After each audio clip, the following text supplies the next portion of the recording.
تعال اقول لك قواعد الجمع في اللغه الانجليزيه بطريقه بسيطه. اول حاجه احنا بنضيف اس للكلمه، زي بوك بتبقى بوكس، كار بتبقى كارز.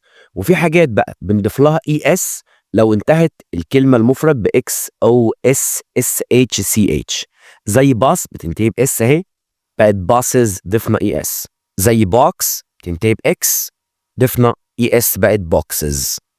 ولو انتهت بواي وقبلها حرف ساكن يعني اي حرف ما عدا الحروف المتحركه اي اي اي او يو، بنشيل الواي وبنبدلها باي اي اس، زي بيبي اخرها واي وقبله حرف ساكن بشيل الواي بتبقى بيبيز بدلتها باي اي اس.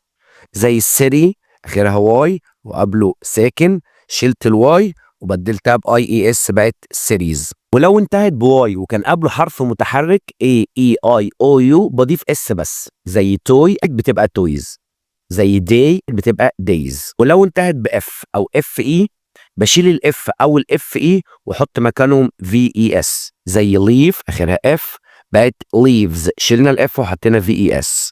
زي نايف اخرها اف اي شلنا الاف اي وحطينا في اي اس بقت نايفز.